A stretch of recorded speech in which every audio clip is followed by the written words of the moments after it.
Hello and welcome to The Cold Reason. They say belief brings comfort. That religion gives people hope in times of pain. But comfort doesn't prove something is true. A belief can be soothing and still be false. If someone told you a lie every day since you were a child, you'd grow up thinking it was part of reality. That's what religion often is. A well-wrapped story, handed down by people we trust and accepted before we ever had the chance to think for ourselves. The truth is, most people believe in a religion simply because they were born into it, not because they investigated all religions and then chose the one that made the most sense. A child raised in a Muslim family will likely grow up to be Muslim. A child born into a Catholic family will likely grow up to be Catholic. This pattern continues across cultures and continents. It's geography, not truth, that shapes belief. That alone should make us question how much of religious belief is about evidence and how much is just inherited habit. Religious ideas often begin with stories that try to explain things people didn't understand. Why does the sun rise? Why does thunder strike? Why do we get sick? Before science, the answer was always the same. The gods did it. Humans saw agency in everything because they understood their own actions. If a person could throw a rock, then maybe lightning was a god throwing fire. If a person could speak and command, maybe nature responded to some bigger, invisible speaker. That's not a revelation. It's pattern seeking. It's how humans evolved to survive. But the same instinct that helped early people avoid danger also led them to believe things that weren't there. And those beliefs stuck because they became useful. Religion became more than just stories. It became a way to organize people, control behavior, and enforce rules. If you tell someone that a god is always watching, they might behave better when no one else is around. That made religion very appealing to rulers. Combine fear of punishment with the promise of reward, and people become easier to govern not through evidence, but through emotional pressure. Religions make big claims. They say a supernatural being created everything, watches everything, and has a plan for everyone. But when you ask for proof, you get stories, you get metaphors, you get emotional arguments, you get phrases like, "We can't understand God's ways." But if something can't be tested, can't be verified, and can't be shown to match what we see in the world, then how is it different from just making things up? If you believe something is true, you should be able to explain what would make you change your mind. That's how we treat every serious claim. If someone says a drug works, we ask for studies. If someone says they can fly, we ask them to show us. But if someone says a god created the universe, many people just accept it. And if bad things happen, they're told it's part of some mysterious plan. No matter what happens, good or bad, the belief stays untouched. That's not truth. That's insulation from truth. A useful question to ask is, if everything in the universe had a natural explanation, would religion still survive? Would people still believe if nothing supernatural ever showed up? Because it never has. The more we've learned about the world, the smaller religion's role has become. We used to think diseases were caused by demons. Then we found germs. We thought lightning was divine punishment. Then we found electricity. As science explained more, gods retreated. They moved from the clouds to the heavens, from mountains to the unseen, and finally into concepts so vague they can't be measured at all. There's something very revealing about that pattern. When people didn't understand something, they filled the gap with a god. But every time we discovered the real explanation, that god disappeared. That's not divine truth. That's a placeholder for ignorance.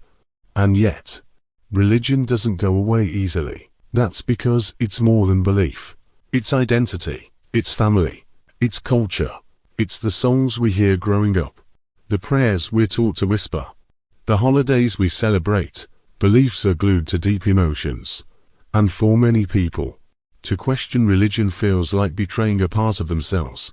That's why these beliefs are so hard to let go of, even when they don't hold up to reason. But not everything about religion is false. It's true that it builds community, It creates routines, gives people rituals, and helps them feel less alone when someone is grieving or afraid. Religion steps in with support. But here's the key point.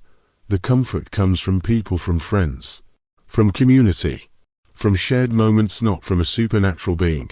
A church without people is just a building. A prayer without ears is just a whisper in the dark. When you remove the belief, the goodness doesn't disappear. People can be kind without belief. They can be moral, honest, generous, and brave without needing a rulebook from a god. In fact, most of the world's ethical principles existed long before modern religions ever showed up.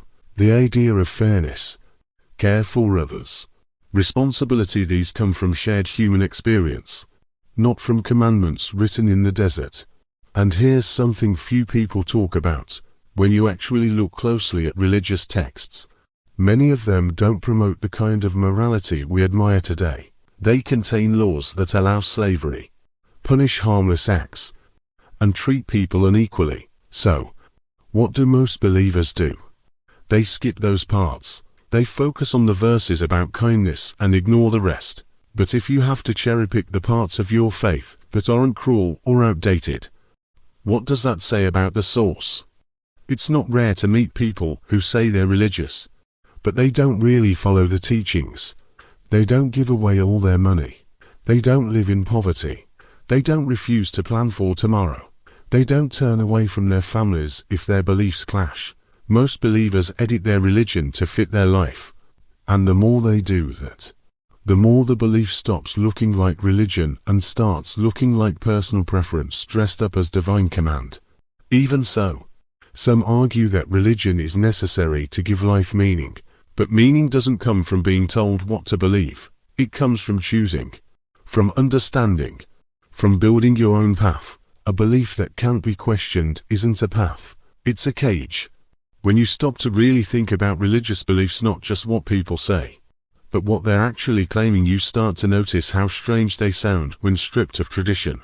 That a being outside space and time created the universe, watches every person's private life, listens to thoughts, cares what people eat, what clothes they wear, and who they sleep with. That this being has preferences about ancient rituals, and that certain books written thousands of years ago contain perfect truth, and that believing all this without evidence is not only good, but required. In any other area of life, this would be seen as delusional. If someone told you that their neighbor had magical powers and lived forever, you'd probably raise your eyebrows. If they insisted this person was invisible, couldn't be touched, didn't speak out loud, and only communicated through old letters and symbols, you'd ask for proof. But when it comes to religion, those same standards vanish. And this is one of the key problems. Religion is protected by social rules that prevent scrutiny. People are taught from a young age that it's rude or offensive to question someone's faith, that it's better to stay silent than to ask why they believe what they do. But shielding an idea from criticism doesn't make it true. It just makes it immune to progress. Throughout history, religion hasn't just shaped beliefs, it's shaped laws, institutions, and social structures. It's told people who they can marry, what roles they can have in society, and even who gets to live or die. These rules weren't built on reason or fairness. They were built on authority. An authority that claims divine backing becomes nearly impossible to challenge, even when it harms people. Look at how many wars have been fought in the name of religion, how many people were tortured, burned, or silenced for questioning sacred texts. How many people still suffer because of beliefs that treat them as less than equal, because of gender, sexuality, or simply because they were born into the wrong faith. These aren't side effects. They're direct results of taking unproven beliefs as unquestionable truth. Now, some people will say, these are just the extremes, that most religious people are peaceful and kind, and that's often true. But peaceful believers aren't peaceful because of religion. They're peaceful despite it, because they use their conscience, because they apply their own sense of right and wrong, and ignore the parts of the text that tell them otherwise. And once you're already picking and choosing which parts to follow, you're no longer following the religion, you're following your own morality. So why cling to the belief? Why keep the label? Often it's fear. Fear of being wrong. Fear of death. Fear of losing a community. Religion answers these fears not with evidence, but with certainty. It offers the comfort of you'll see your loved ones again, of you're part of a bigger plan, of you are watched and cared for. It feels good to believe, but feeling good isn't proof. And some beliefs in religion are not just unproven, they're logically incoherent. The idea of an all-powerful, all-knowing, all-good being that allows terrible suffering makes no sense. If this being is good and can stop pain, why doesn't it? If it can't stop it, it's not all-powerful. If it won't stop it, it's not all-good. And if it doesn't know what's happening, it's not all-knowing. These contradictions aren't just philosophical, they're practical. They show that religious ideas don't stand up to the same standards we use everywhere else. There's another flaw that often goes unnoticed. Many religious people accept their beliefs not because they were convinced by arguments, but because they had emotional experiences they couldn't explain. A dream, a feeling during prayer, a sense of being connected to something bigger. These experiences are real, but they aren't evidence of a God. They're evidence of how powerful the human mind is, how it can create meaning, emotions, and even hallucinations under certain conditions. We don't need religion to explain those things. We need psychology, we need neuroscience, and we need humility to admit that just because something feels meaningful doesn't mean it's supernatural. And then there's the argument of tradition. People say, these beliefs have lasted for thousands of years. They must be true. But that's like saying astrology is true because people still read horoscopes. Popularity doesn't equal truth. Longevity doesn't equal truth. People believed the earth was flat for centuries. They believed bleeding people with leeches could cure disease. Time doesn't protect ideas from being wrong. Even the arguments that try to sound logical, like the idea that everything must have a cause, fall apart when you look closer. If everything needs a cause, then who caused God? If the answer is that God is eternal and uncaused, then why not just say the universe is eternal and uncaused? Adding a God to the chain doesn't solve the problem. It just pushes the question back one step and adds more complexity. What's more reasonable? That a mind outside of space and time, capable of creating universes, is watching over every thought you have? Or that people desperate for meaning invented stories that made them feel less alone? Religious belief often thrives because it promises things that no one can verify. Eternal life, cosmic justice, the idea that someone somewhere will make everything right. These are comforting stories, but they are stories. They are immune to testing, and they remain untouched no matter how much the world changes. That's not because they're true. It's because they're unfalsifiable, and that makes them very convenient and very dangerous. The idea that you can't be moral without religion is also deeply flawed. In fact, when you remove religious doctrine, what you're left with are the values most people already agree on. Don't hurt others. Help where you can. Be honest. Be kind. These values come from empathy, not scripture.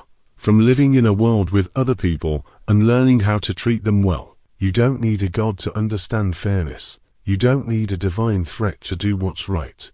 Religion claims to offer answers, but more often it shuts down questions. It tells people what to think instead of how to think. It punishes doubt. It rewards obedience, and in doing so, it stunts the growth of human understanding, not always intentionally, but consistently. It's worth asking, if religion disappeared tomorrow, what would we lose? Rituals. We can create new ones. Meaning. We can make it ourselves. Morality. We already have it. Rooted in human experience. The truth is, we don't need supernatural beliefs to live good lives.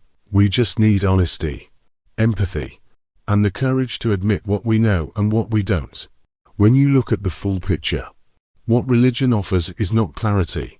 It's certainty without clarity. It's comfort without evidence. It's tradition without reason. And it's time we treated those things as what they are, not as sacred truths, but as inherited ideas, ideas that should be questioned, challenged, and when necessary, let go.